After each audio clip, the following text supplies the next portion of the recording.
نحمده ونصلي على رسوله الكريم أما بعد فأعوذ بالله من الشيطان الرجيم بسم الله الرحمن الرحيم. In these fortnightly sessions, as you are aware, there are 3 segments of 10 minutes each, almost, that I do on 3 different subjects. And then after half an hour of my presentation, we move on to the question answer session. The first of the 3 segments is on the description of a certain passage of the Quran. The passage that I've chosen for today are verses 73 and 74 of Surah At-Tawbah.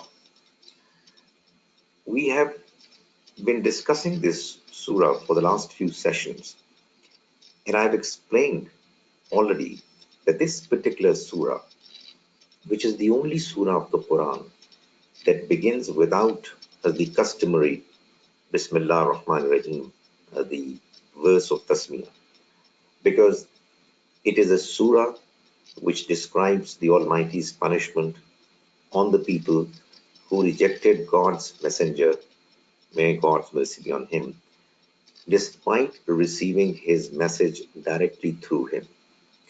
So they were considered worthy of being punished in this very life. Those people who were guilty of rejecting the messenger of God, despite receiving the message of God directly from him, they belonged to 3 different categories. They were polytheists, Al-Mushrikun, they were people of the book, Ahl Kitab, and they were hypocrites, Munafiqun. The surah mentions the treatment of Al-Mushrikun or Mushrikeen in first 29 verses, actually first 28 verses. From 29 to 33 to 35, we have the mention of the treatment of the people of the book. But the rest of the pretty long surah is devoted to the description of the treatment meted out to the hypocrites, who were the third category of people who rejected the message of the messenger of God. These hypocrites have been given a special treatment because of the fact that they were a difficult category.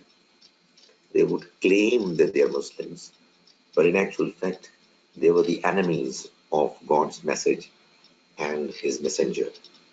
So the Almighty required a longer description of the kind of treatment that they deserved. So I'm reading verse 73 and 74 of this surah to mention a few other aspects of the manner these hypocrites were treated. The Almighty says, Ya ayyuhan Nabi, O Prophet, Jahidil kuffara wal munafiqeen, do jihad with, fight against these kuffar, disbelievers, wal munafiqeen, and the hypocrites. Waghluz alayhim, and be firm, harsh against them. وَمَأْوَاهُمْ جَهَنَّمْ, and their abode is the hell. وَبِئْسَ الْمَصِيرُ, and it's a very bad place to go. It's a very unfortunate destiny to meet. The Almighty is requiring the Prophet, may God's mercy be on him, to be harsh against these hypocrites and the disbelievers, because he was ordinarily very soft, polite, and lenient with all these people. That was his nature. That's the way he preached God's message. He was very considerate. He used to forgive people for their wrongdoings and would ordinarily ignore whatever evil things they would say. However, the Almighty asked the Prophet to change his policy towards these hypocrites because they don't deserve his mercy, his politeness anymore.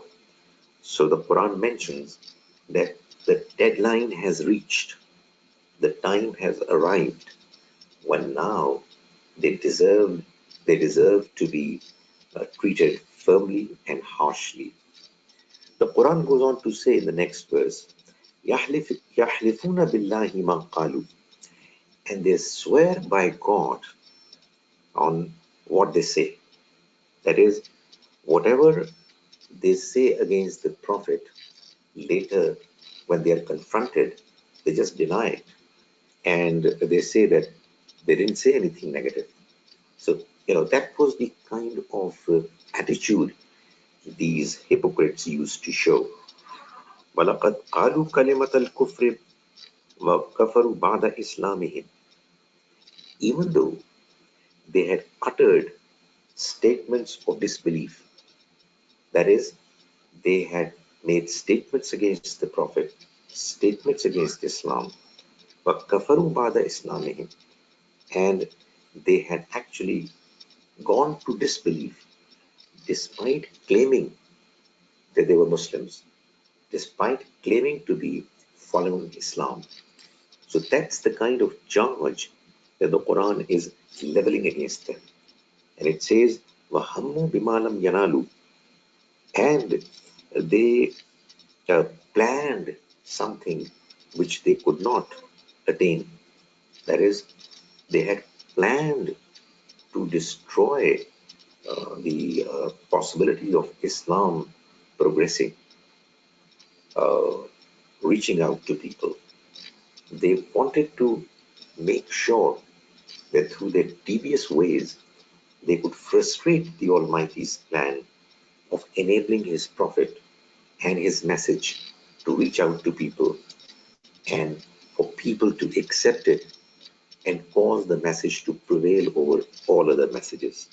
So the idea of these hypocrites, the planning of the hypocrites was to somehow frustrate the Almighty's ultimate planning, the ultimate destiny that He had decided for Islam and the Messenger to be achieved. So the Almighty says that they planned it, but they could not achieve it. وَمَا نَقَمُوا إِلَّا أَنْ أَغْنَاهُمُ اللَّهُ وَرَسُولُهُ مِنْ فَضْلِهِ. And they did not go against Islam. They were not resentful, except because of the fact that God and His Messenger had enriched them by their mercy. That is, on the one hand, the Messenger of God, through the Almighty's message, caused these hypocrites to be enriched. They were the ones who got the advantage of whatever revenues were getting generated through zakat, through spoils of war. These people would benefit more than others. Why? Because they were the ones whose attitude was showing that they needed to be helped, they needed to be given more material benefits for them to come closer to God, closer to the message. And yet, they went against Islam. So the Almighty is saying that it seems that that's the reason why they have gone against Islam. فَإِنْ يَتُوبُوا يَكُوا خَيْرًا لَهُمْ. So if they repent, it's going to be for their benefit. It's going to be to their advantage. وَإِنْ يَتَوَلَّوْا. But if they're going to turn back their backs, يُعَذِّبْهُمُ اللَّهُ عَذَابًا أَلِيمًا. God is going to punish them with severe punishment في الدنيا والآخرة, in this life and in the life hereafter. وَمَا لَهُمْ فِي الْأَرْضِ مِنْ وَلِيٍّ وَلَا نَصِيرٍ. And they will find nobody in this world, neither as a supporter nor as a protector. That is, this clear warning was given to these hypocrites, and they were asked to mend their ways. And if they're not going to mend their ways, they were informed that the end result is going to be in the form of the Almighty's punishment. So, the surah, the chapter, is talking about the Almighty's punishment on the three different groups, and this part of the surah, which I read out before you, is actually talking about the punishment that was given to the hypocrites. And what we have seen in these verses is that the hypocrites have been given a very clear, unequivocal, stern warning that they either change their ways and come to Islam properly, sincerely, or face the same punishment, the same destiny which the other disbelievers had already received. The second segment that I am going to talk on is the segment on beliefs. Um, I have already started a discussion in the last session on belief in prophets, and I clarified that the Quran has actually given four different categories of arguments to support the claim that Muhammad, God's mercy be on him, is the messenger of God. Those four categories are the arguments of his character, the arguments that present the message of the Quran in support of the fact that the Prophet of God is God's messenger, the arguments that claim that there were prophecies in the earlier books which were clearly mentioning the arrival of the last prophet, and there was a prophecy that was made by the prophet which was very clearly mentioned in the Quran over and over again that it's going to come true very soon. And it indeed came true very soon during the lifetime of the prophet. All these four categories of arguments put together are actually enabling the Quran to invite its reader, its addressee, to believe in the fact that the Prophet, may God's mercy be on him, indeed was God's messenger. So the first of these arguments is the argument of his character. The Prophet, may God's mercy be on him, he lived amongst the people of Arabia in general and the people of Mecca in particular. He was a man of impeccable character. His truthfulness and his reliability were well known. He was known to be a Sadiq al-Amin, the truthful, the trustworthy, and everyone knew that here is somebody who has lived his life, 40 years of his life amongst us, and we're absolutely sure that he is somebody who will never tell a lie, who would never deceive us.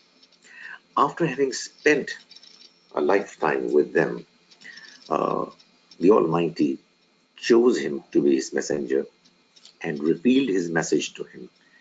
And he announced the fact that he is receiving the Almighty's message.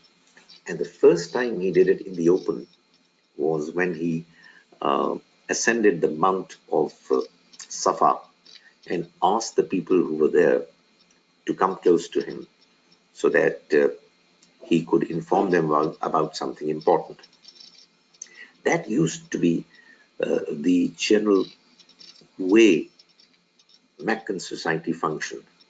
If there was something important to be announced, the person who had the information would go on top of Mount Safa and would ask the attention of the people who would be there around by exclaiming Wa Sabaha, which was an expression that would actually give them an understanding that there was something important that needs to be to be put across, and the people would come close to the hill, and the person who would attract their attention would then announce the piece of information that he had with him. So that the Prophet, may God's mercy be on him, when he asked for the attention of the people to come close to the hill, he asked them precisely the same question as to whether if he would make a statement about a certain important uh, important event to happen, a danger, imminent danger that was all waiting for them, would they believe him? So he said that if I tell you that there is an army of the enemy gathered to attack you, would you take my word? And they all said that we have not heard from you anything except what is truth. So therefore, if you say something, we'll accept it. And the Prophet, may God's mercy be on him, then delivered God's message to them, the message that he had already received, informed them about the fact that he is now receiving God's message, which is informing him that all humans are going to be held accountable on the day of judgment to the Almighty for their attitude and their deeds in this life, and the fact that the idols that the people of Mecca are worshipping are false gods. They have no reality. The Almighty has not assigned any roles to anyone to play the role of deity of a smaller god, and so on. When people uh, heard the message that it is going against their own traditions, the traditions of their forefathers, they went against him. But they did acknowledge the fact that he was truthful, he was trustworthy. Uh, the struggle began. The message continued to be delivered. Um, the people of Mecca, they unleashed uh, terror, persecution against the Prophet's companions and he and himself as well. Such was the seriousness and severity of this opposition that after 13 years of his prophetic mission, he had to leave Mecca and migrate to Medina. At that time, too, when the people of Mecca had turned against him, he still had in his possession valuables, jewelry, and whatnot, uh, put in his trust by the enemies because there was nobody else that they could actually have confidence in. So before leaving for Medina, Yathrib, the Prophet, may God mercy be on him, asked his cousin Ali to stay back and to hand over the valuables to the people who were their rightful owners.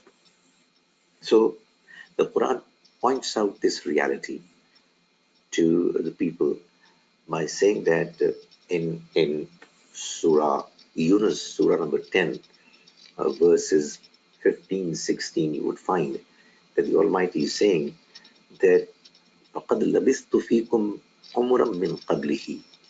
Tell them that I have lived for a lifetime with you before this. أَفَلَا تَعْقِلُونَ. Do you not use your intellect? Don't you see that in these 40 years I had never had any interest in claiming to be a prophet, in trying to find out what is lying in the hidden uh, secrets of the unseen world.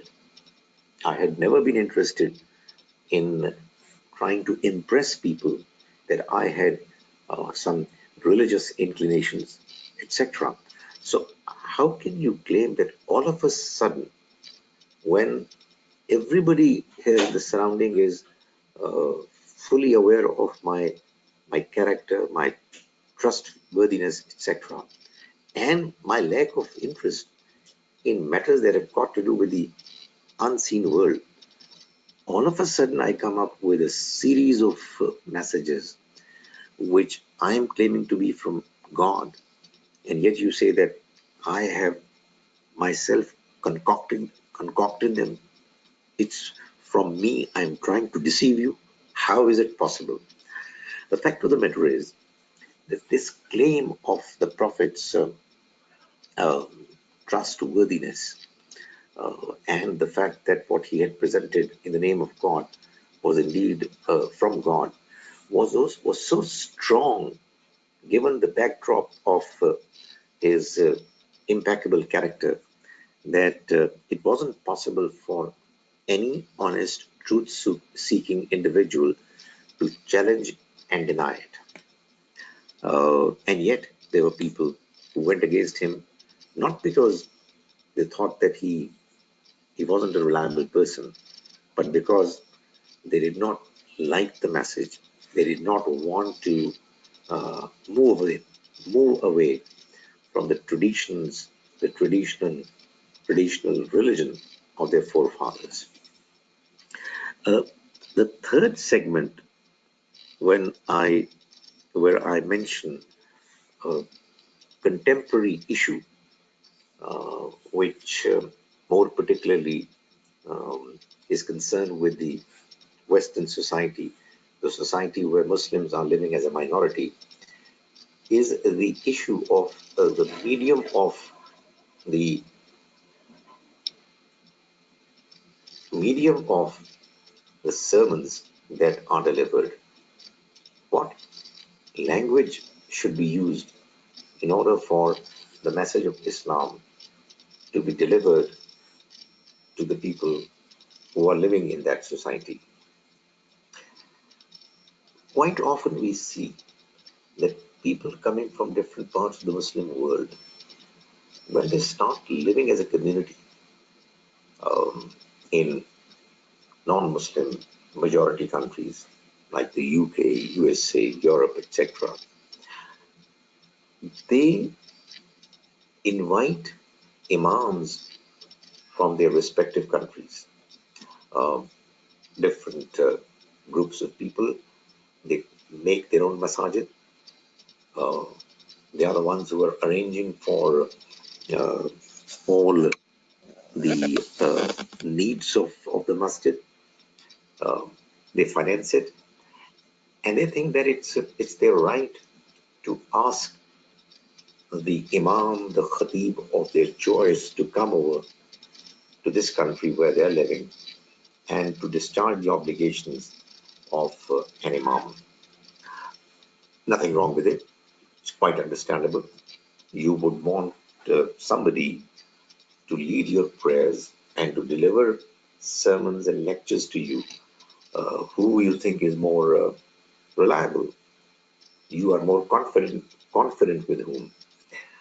However, when you are living in a country where the majority of the people are speaking a certain language, which is different from the language of your origin, your own mother tongue, then it is absolutely essential that the people you invite to teach religion are the ones who are well versed with the local language.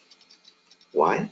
Because the message of Islam is not just meant for the few people who have come from different Muslim countries. It's a message which is meant for everybody, more particularly the locals, the ones who, if they're going to understand the message, they are very likely to be attracted towards it.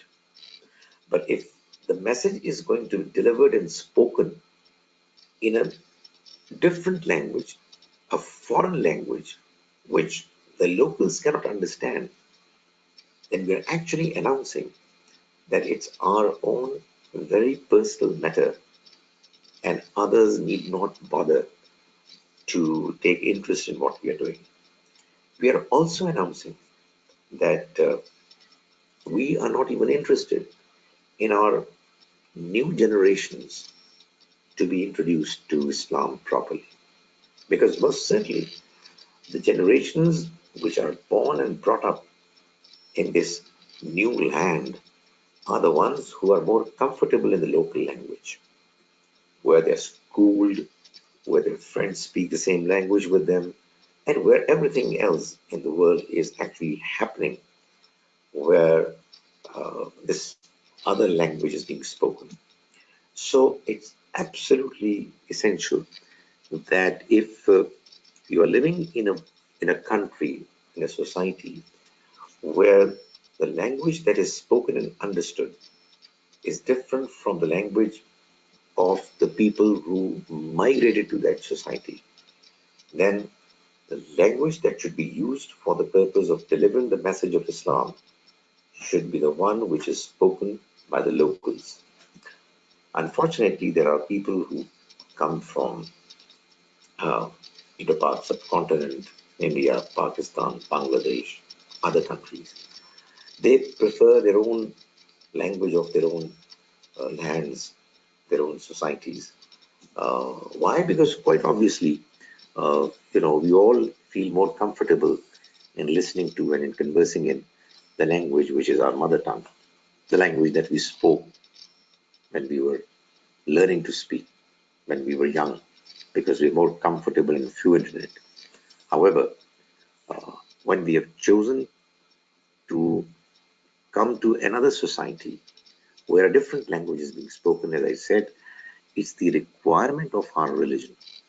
It's the requirement of the expectation of the message of God, which is meant to be communicated to the entire humanity, that the message must get delivered in the local language, or else uh, it's going to mean that we're not interested in enabling others to know what the message is and inviting them to it.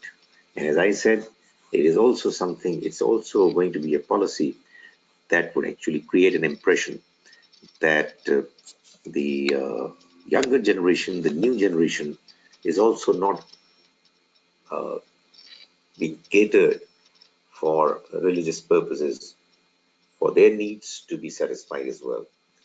So, no matter what language we speak with each other when we are talking to each other in our social get togethers, when it comes to the question of the choice of language, it has to be the language that is spoken in the society where we are living, so that everybody understands what is the message that is being spoken.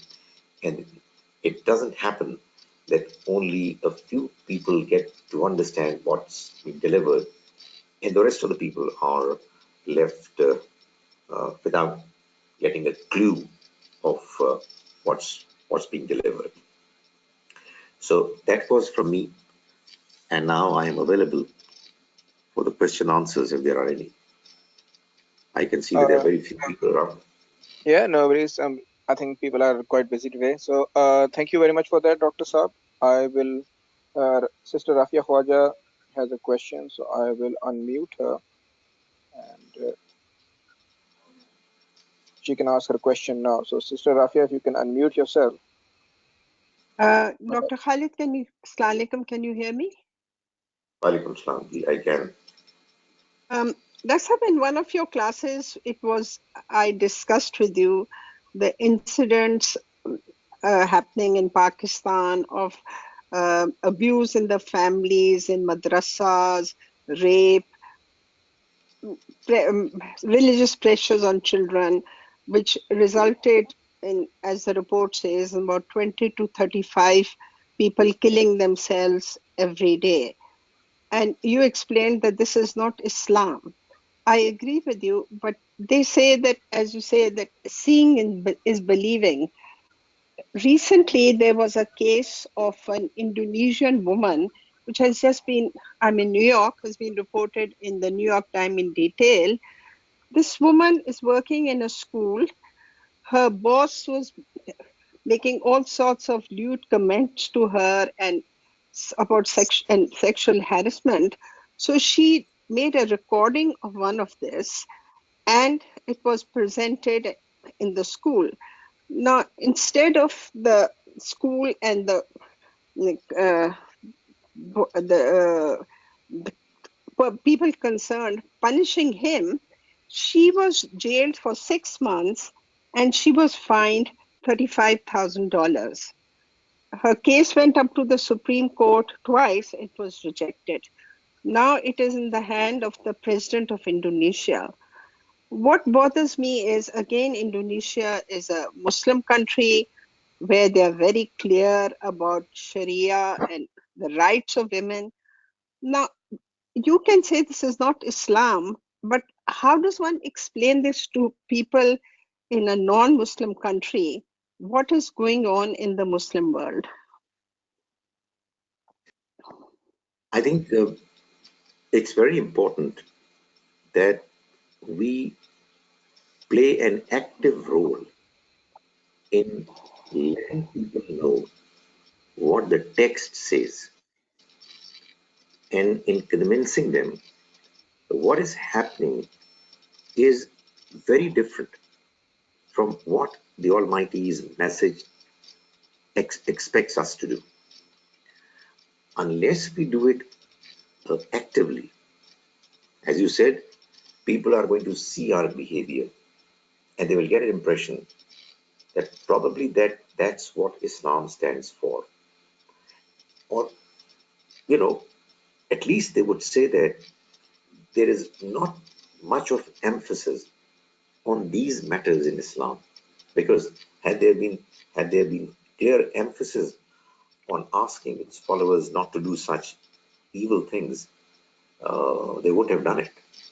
So I think this impression, unfortunately, negative impression that is getting created by the wrong, evil behavior of some so-called Muslims has got to be removed by presenting the right message of Islam and the right image of Islam, not just by mentioning the message verbally or in writing, but also by practicing it, demonstrating it.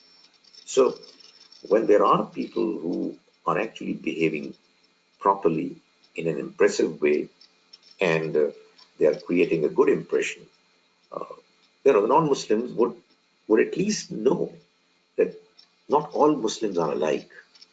So I think instead of getting uh, utterly disappointed by learning about these incidents and giving up, I think we should get even more motivated to put across the right message of Islam, the right message of the Almighty.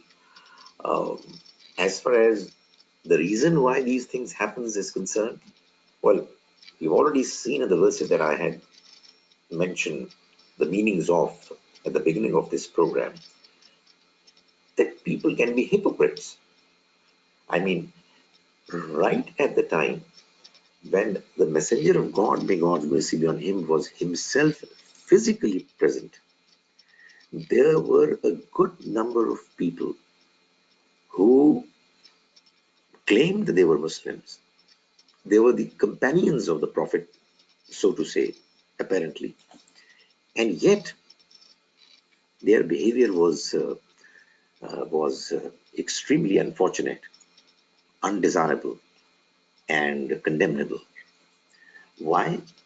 Because you see, one thing that the Quran very clearly states in this worldly life, because this life is a trial, every human is independent.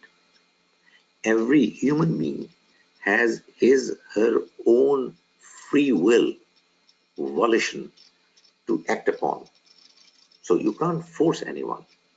So the message has to be distinguished from the people who are claiming to be its followers.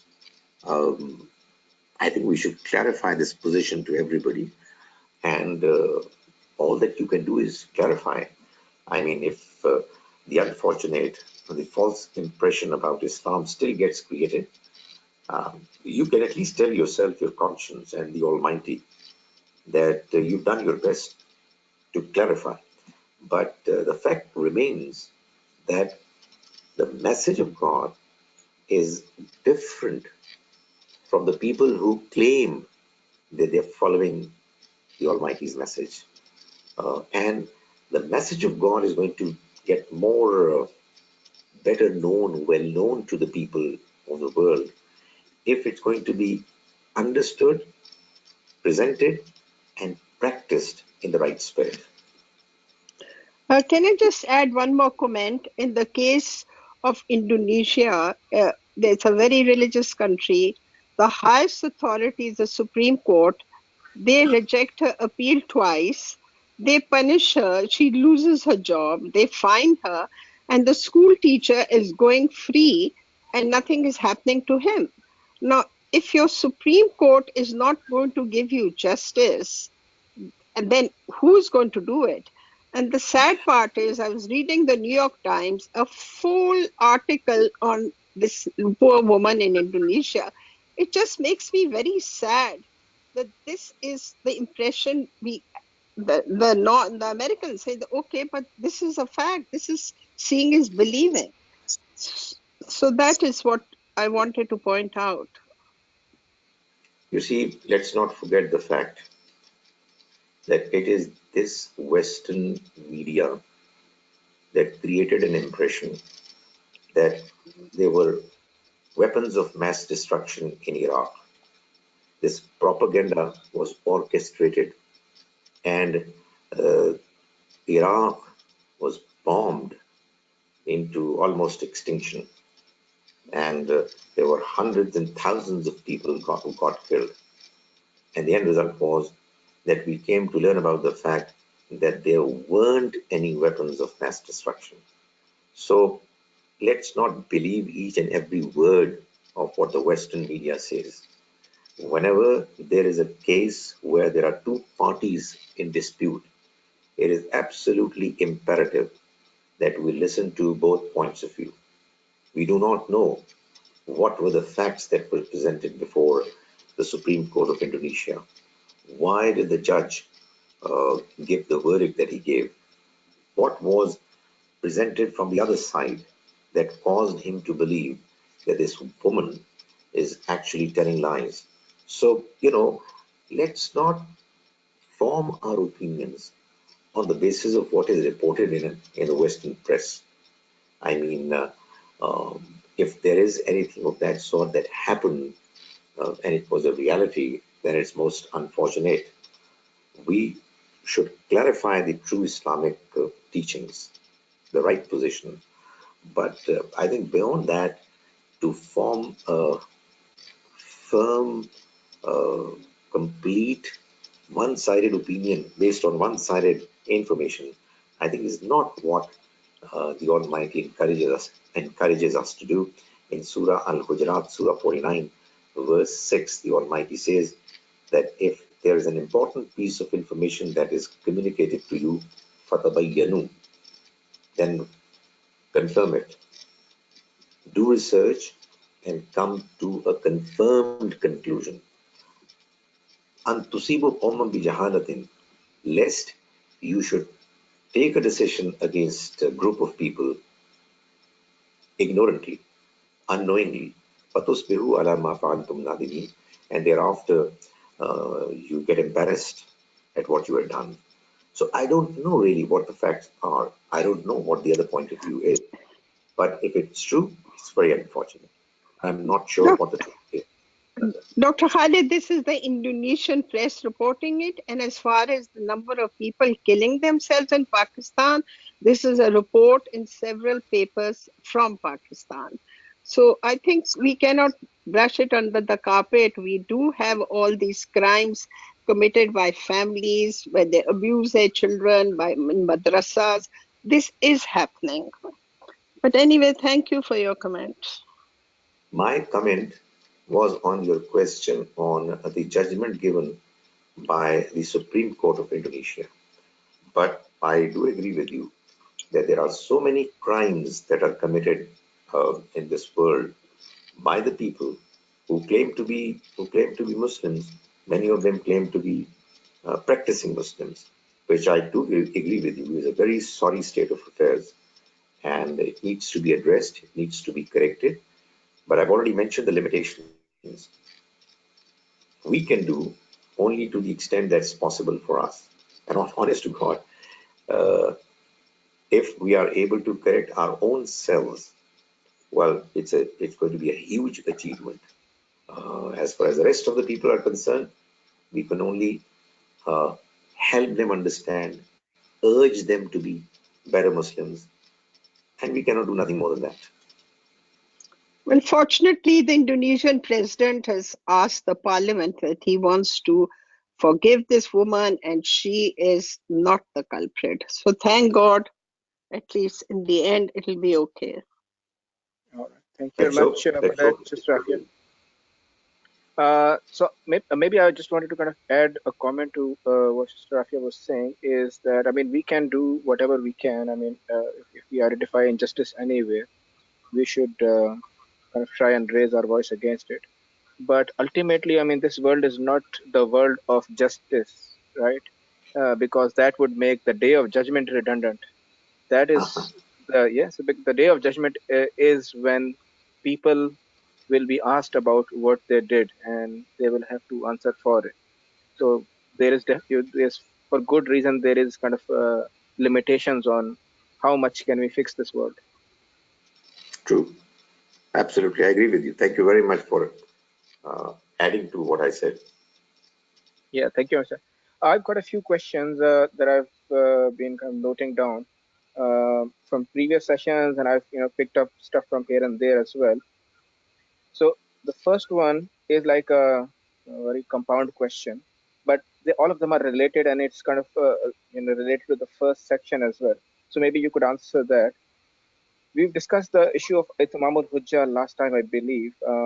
So the question that I have is Itmam al-Hujjah only associated with the Rasul, or is it also associated with a Nabi?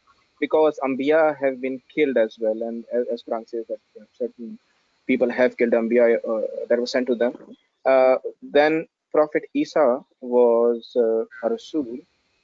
Question is, did he manage to do his Itmam al-Hujjah, or did he not succeed in that? And the final kind of question on this is, if Itmam al-Hujjah is done on the people, right, the period that the Rasul spends within those people is a very short period of time, and that's where the whole judgment is happening. For such a short period of time, why is Quran saying to them that your punishment will be eternal? I mean, that sounds unjust for some reason, at least Right. on its surface. I will try to answer your questions in the same sequence, but as I do not have a very sharp memory, please help me Yeah, if after answering the first question, I miss the second or the third. yeah, Uh, to the first question, my own understanding is, and I'm not claiming that this is what all Muslim scholars agree to, or I'm not claiming that this understanding is very strongly based on Quranic verses. But reading the Quran, my understanding is that the Anbiya who are not Rasul, they too are able to deliver the message clearly. But the kind of clarity that is needed for the entire society to be properly and fully informed to such an extent that if they deny all of them or some of them, they must necessarily get punished. This is not possible or was not possibly done except in the case of Rasul.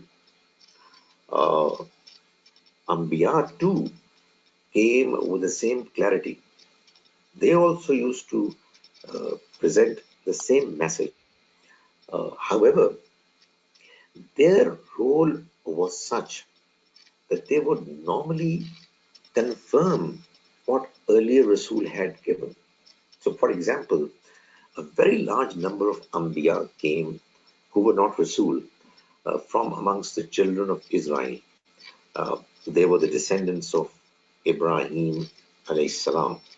Uh, but their role was that the already existing Ummah, that is the children of Israel, Bani Israel, they be reformed. And God had already decided about Bani Israel as well as Bani Ismail that the nation, the family itself is going to be playing the role of a Rasul. So put together, Bani Israel were doing the same which an individual Rasul would do otherwise. So Ambiya who do not get the status of Rasul do by and large the same task. But there is some element which is missing that would cause their message to completely convince the entire range of immediate adversaries. So that's how it is, it's God's arrangement which enables only some Ambiya to deliver the message to such a clear extent that those who would not agree would be subjected to punishment. Ambiya reach that clarity, but not at the level of the complete society. So many people who would listen to them would be reached, through their message, would know that they are from God, but God chose not to make that clarity be a reason for their punishment here in this life because of one missing element or another. Hmm. The other thing that you have asked is about the particular case of Isa alayhi salam, Jesus Christ.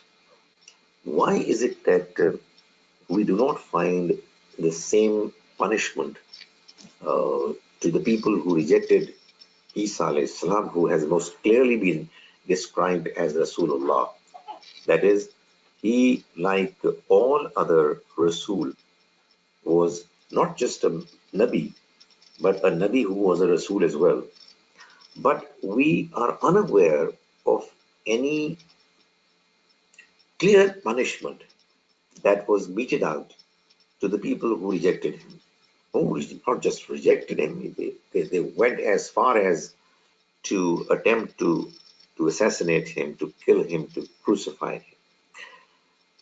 The answer to this question is that the Quran tells us that the Almighty has punished different groups of people differently uh, for their crime of rejecting God's messenger. For example, the punishment of the people of the book, even in the Quran, is not killing them. If you read verse 29, which I described a few programs ago in Surah Tawbah, Surah 9, chapter 9, verse 29, the Almighty says, "Qatilul lazina la yu'minuna billahi wala bil yawmil akhir." Fight against those who do not believe in God nor in the life hereafter.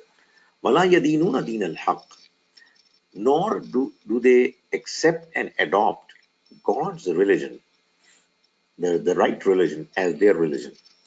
Min al-lazina utul kitab, amongst the people who were given the book, hatta yu'tul jizya in yadin mahum saghirun, until such time that they give jizya with their own hands, begging, mahum saghirun, and they live as smaller second-rate citizens.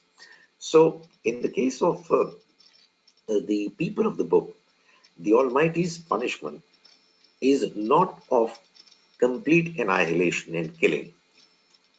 Why?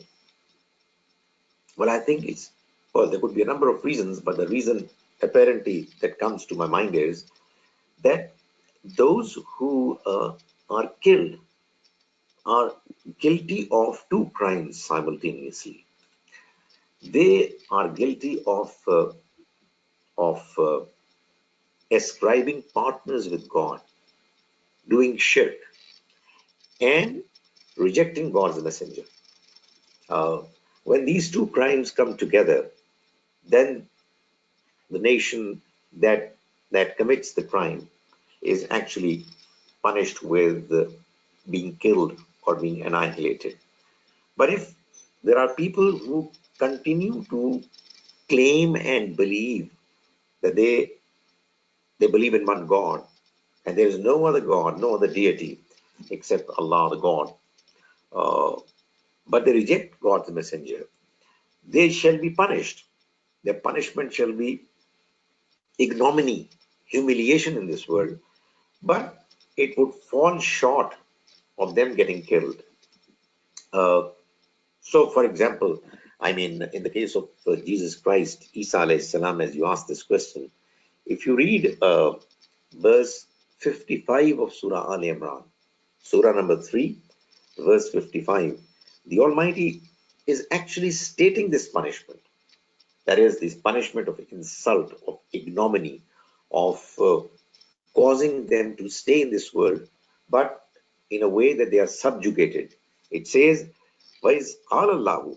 And remember when God said, Ya Isa, O Jesus, that is, at the time when he was about to be approached, to be killed, to be crucified, the Almighty talked to Isa alayhi salam, comforting him and saying, Inni mutawaffika, don't worry, I am going to cause you to get natural death. Warafi'uka ilayya, and I'm going to raise you towards myself. That is, your body is going to be raised up. They're not going to be allowed to kill you. وَمُطَهِّرُكَ مِنَ الَّذِينَ كَفَرُوا, and I'm going to cleanse you from the evil designs of those who rejected you. وَجَعِلُ الَّذِينَ اتَّبَعُوكَ, and I'm going to make those who followed you, those who mentioned you as their spiritual leader, as their prophet, I will make them فَوْقَ الَّذِينَ كَفَرُوا, above those who rejected you. إِلَى يَوْمِ الْقِيَامَةِ, until the day of judgment. ثُمَّ إِلَيَّ مَرْجِعُكُمْ, thereafter you're all going to return to me. ثُمَّ فَأَحْكُمُ بَيْنَكُمْ, then I'll decide amongst you.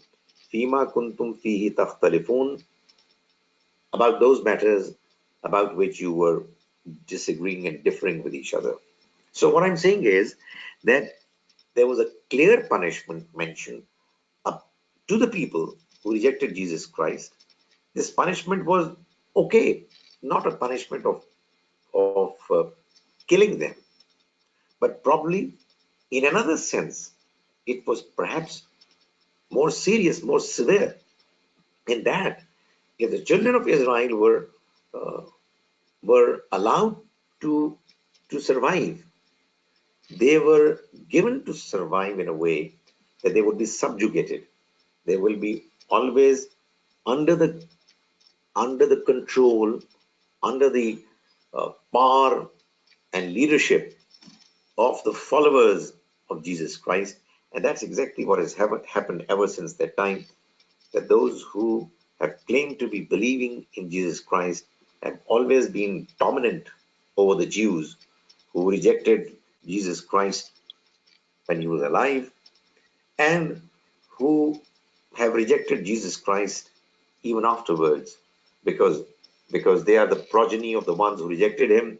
They have also not believed in Jesus Christ.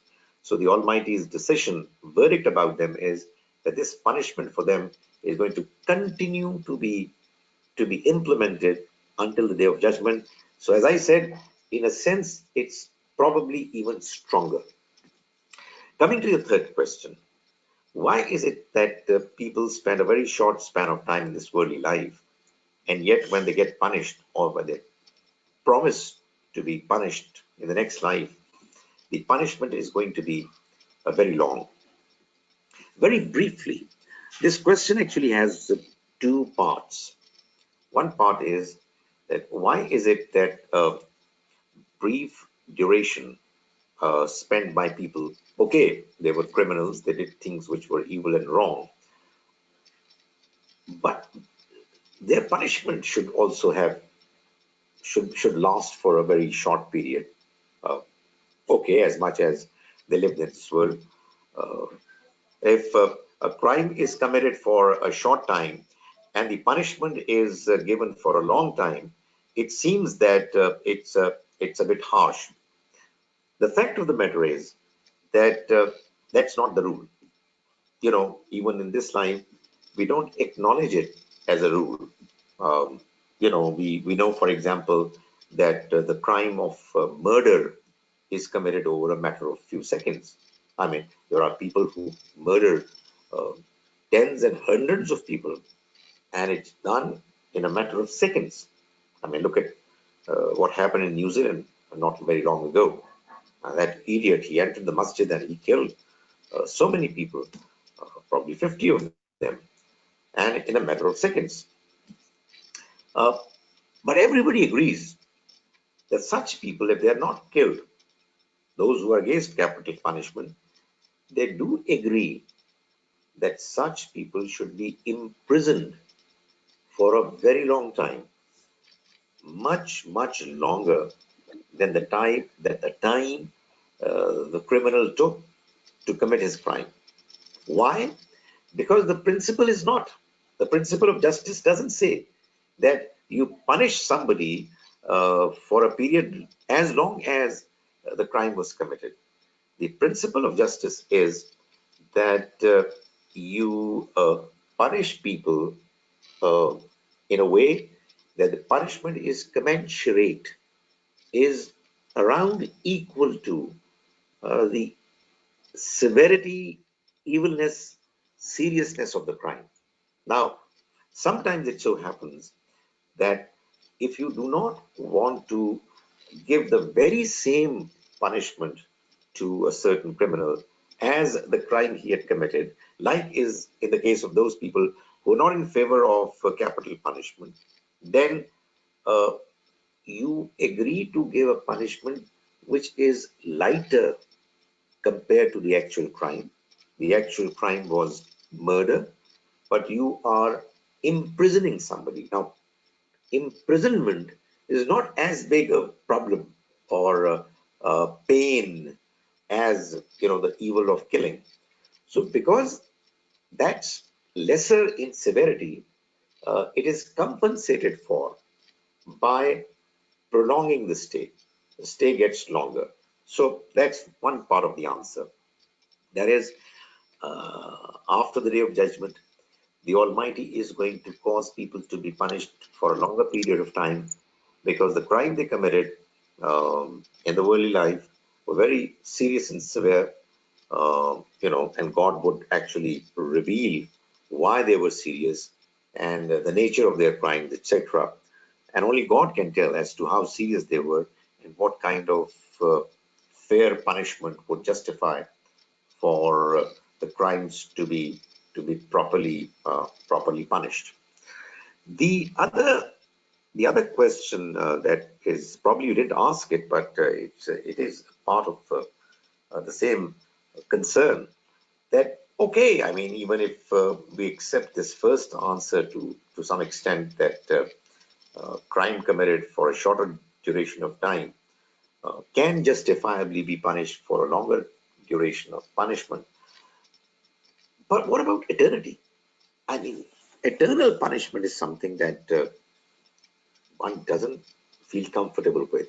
I mean, how can a person be punished for a duration which would never end for committing a crime, no matter how big and serious it could be, which was done in a life which was very short? Well, it's a tough question, but a lead has been provided in the Quran in chapter 11, Surah Hud, verse 106, or sorry, 107. I think it's 107, where the Almighty is telling us that the people who are going to be consigned to the hell, they are going to live there, Khalidina fiha, forever, as the Quran mentions elsewhere. Ma damatis samawatu wal ard.